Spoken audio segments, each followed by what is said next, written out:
Hello दोस्तों।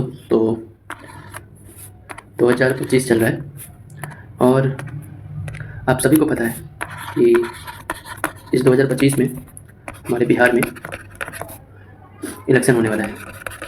ठीक है, तो यहाँ के जो यूथ हैं जो अभी स्टडी कर रहे हैं, इन 12th हैं, ग्रेजुएशन है, जो भी किसी भी तरह के कंपटीशन एग्ज़ाम का तैयारी कर रहे हैं, उनके लिए 2025 एक गोल्डन अपॉर्चुनिटी ईयर है। कुछ अपॉर्चुनिटीज़ आए, कुछ निकल भी गए, बट स्टिल अभी भी बहुत कुछ वैकेंसीज़ हैं जो आने वाला है। जैसे कि स्वास्थ्य विभाग में CHO के पोस्ट है 20,500, सचिवालय में 3,000 पोस्ट है, ये हमारा एनिमल हस्बेंड्री डिपार्टमेंट 2,300 पोस्ट है, आवास विभाग नगर अर्बन डेवलपमेंट में 1,350 विभाग, सहकारिता 831, समाज कल्याण 390, खेल 244, राजस्व विभाग में 145, सामान्य प्रशासन GAD बोलते हैं 125, विधि विभाग 40, गन्ना 19, वित्त 11 और शिक्षा 5। इसके अलावा अभी सिर्फ इतना ही नहीं है, शिक्षा विभाग में अभी और भी वैकेंसी, जैसे कि ये शिक्षा विभाग में वैकेंसी आने वाले प्रखंड शिक्षा पदाधिकारी, इस बारे में बोला जा रहा है कि ये 500 अप्रॉक्स 1000 पोस्ट होंगे। ये आज के न्यूज़पेपर में भी आया हुआ है और इसमें भी ग्रेजुएट अलाउ होंगे। इसके अलावा इसकी नियमावली वगैरह सब कुछ बन गई है। तो ये बिहार में एजुकेशन, मतलब कि बिहार में हमारा इलेक्शन होने वाला है, तो गवर्नमेंट हमारा नीतीश कुमार की जो गवर्नमेंट है वो चाहेगी कि ज़्यादा से ज़्यादा नौकरियाँ, उनका मतलब मोटो है कि ज़्यादा से ज़्यादा नौकरियाँ दी जाए। तो अगर आप बिहार से हो और चाहते हो कि किसी तरह का कोई भी गवर्नमेंट जॉब में मिल जाए, अगर आपको इतना पता है कि कोई बच्चा अगर सीरियस होगा, ठीक है, मान लो कि 70,000 टीचर्स की वैकेंसी आई, ठीक है, इसको हम छोड़ देते हैं। टीचर्स कितनी वैकेंसी आई है कि बीएड वाले भर के बैठे हैं, ठीक है। तो इसके अलावा जो मैं बोल रहा हूँ, जो नॉर्मल ग्रेजुएट हैं, ठीक है, उनकी बात मैं कर रहा हूँ। तो इसको कैसे किया जाए कि आप अच्छे से एग्जाम्स को निकाल सकते हो। कोई भी अगर वैकेंसीज आने वाला है, मान लो कि मैं कुछ वैकेंसीज के, इससे पहले मैं यहाँ बताता हूँ।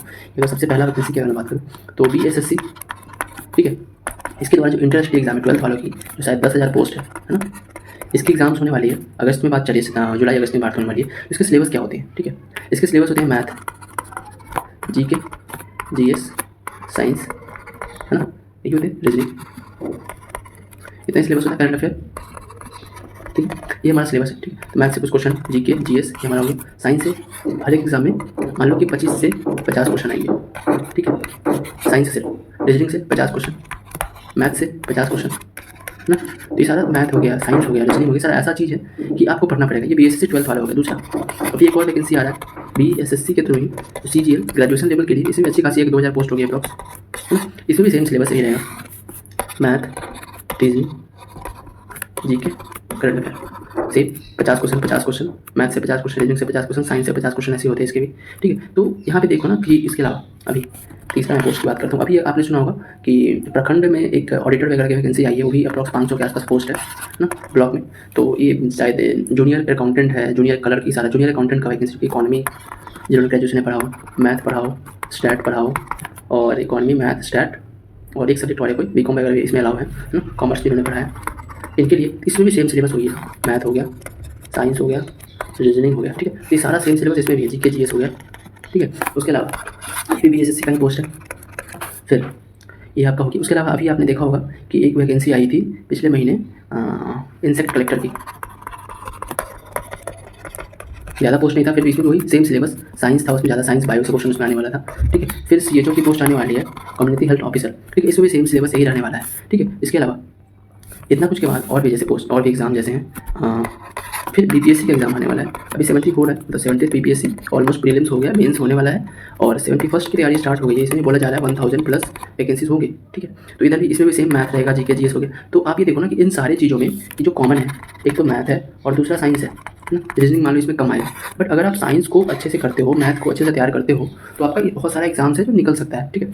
इसके अलावा बहुत लोग टीचर्स की जो तैयारी करते हैं उसमें भी साइंस से क्वेश्चन आते हैं, मैथ से क्वेश्चन आते हैं। तो ये मैं बता रहा हूँ कि अगर आप किसी भी एग्जाम की अभी तैयारी कर रहे हो और ये इलेक्शन नहीं है बाबू, और एक बात मैं बता दूँ, इस साल के बाद वैकेंसीज नहीं आने वाला है, ठीक है। ये हमारा जो वैकेंसीज का है ना, ये लास्ट फेज है। इसके बाद 2025 के बाद सोचोगे वैकेंसीज आएगा, है ना। अभी जो BSSC का पेपर होने वाला है, जो 12th इंटर ये पेपर है, पता नहीं कब फाइनल होगा। प्रीलिम्स बोल दिया उन्होंने कि अगस्त, जुलाई अगस्त में ले लेंगे, बट मेंस कब होगा उसका, कब इलेक्शन के बाद समय, फिर तो होगा नहीं, फिर उसके बाद छोड़ देंगे, 3-4 साल लग जाना है। तो अगर आप किसी भी एग्जाम की तैयारी कर रहे हो, ठीक है, तो अभी इस साल अच्छे से कुछ सब्जेक्ट हैं जिसको अच्छे से कर लो। तो जैसे कि कुछ सब्जेक्ट में क्या क्या आएगा कि पहला तो है कि मैथ, तैयार अच्छे से कर लो। मैथ है कि बहुत इसमें है ना, तो ये तैयार करो, प्रैक्टिस करना इसमें बहुत ज़रूरी है। फिर आप साइंस, साइंस में मोस्टली जो होता है ना बायो का सेक्शन, अच्छे से करो, तैयार करो। इन दो चीज़ को जब तैयार कर लोगे, साथ साथ आप बायो की तैयारी करोगे, ठीक है। चलिए, उसके बाद इतना होने के बाद ये काफ़ी है आपके लिए। एक मिनट,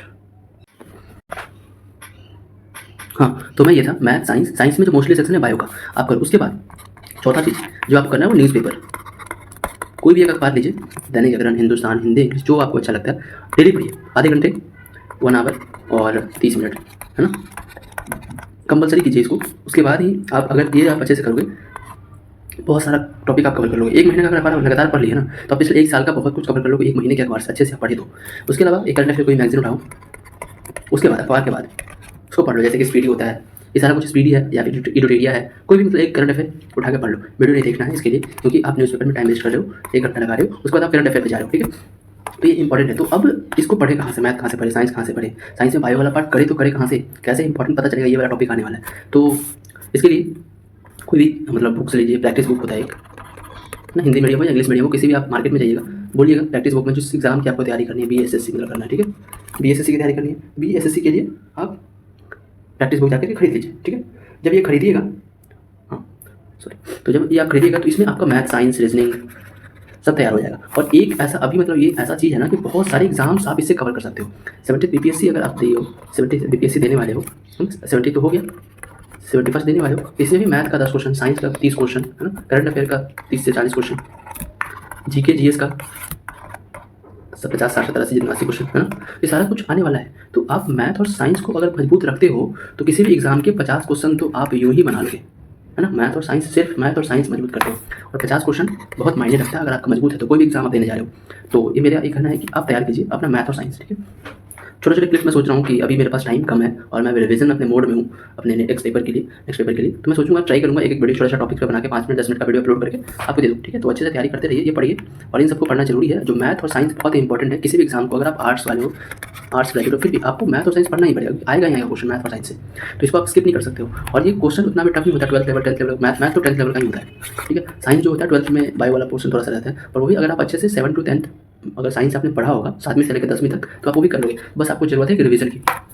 मान लो यार कि आप साइंस में आपसे पूछ रहा है जैसे कि 7th क्लास में एक चैप्टर है food and it's component of खाना और उसका कंपोनेंट्स, ठीक है। इसमें फैट होता है ना, ये सारा कुछ, इसके जो कंपोनेंट विटामिन होते हैं, फूड में क्या क्या मिलते हैं, विटामिन होते हैं। अब विटामिन के टाइप्स में आ गए, विटामिन के टाइप में क्या क्या, विटामिन के टाइप्स में विटामिन बी, विटामिन बी में ढेर सारे, उसी में B1 B2 B3 B4, है ना, थायमिन, राइसिन, ये सारा कुछ आ जाता है। तो ये सारा कुछ विटामिन सी में क्या क्या मिलता है, कहाँ से विटामिन सी मिलता है, विटामिन डी से क्या क्या मिलता है, विटामिन डी के डिफिशिएंसी से कौन से रोग होते हैं, जैसे ऑर्थो रोग, मतलब कि हड्डियों की जोड़ों में दर्द होता है, तो विटामिन डी के डिफिशिएंसी से होता है। विटामिन सी हमें कहाँ पे मिलेगा, इसका इशू होता है, विटामिन सी हमें कहाँ मिलेगा, तो खट्टे फलों में मिलता है ना, टमाटर में मिलता है, ये सारा कुछ इंपॉर्टेंट। विटामिन डी हमें कहाँ मिलेगा, ठीक है। तो ये सारा विटामिन ए कहाँ मिलेगा, रेटिनॉल है, तो कहाँ मिलेगा, ये सारा कुछ फूड, तो 7th क्लास में, बेसिक 7th क्लास में सारा कुछ दिया गया, फूड एंड कंपोनेंट्स में सारा कुछ अच्छे समझाया हुआ है। तो अगर आप करना चाहते हो तो बताना, छोटे छोटे वीडियो 5-10 मिनट का बनाएंगे और आराम से आप देखोगे 5 मिनट 10 मिनट में आपका एक टॉपिक अगर डेली भी कंप्लीट होगा तो आप आराम से अगस्त सितंबर तक, अगर आपका बीएसएससी का एग्जाम होता हो, बीएसएससी सीजीएल का एग्जाम होता हो, तो आप उसको अच्छे से टैकल कर सकते हो और आप एग्जाम को क्लियर कर सकते हो, ठीक है। ओके, थैंक यू, देखते रहिए ऐसे ही।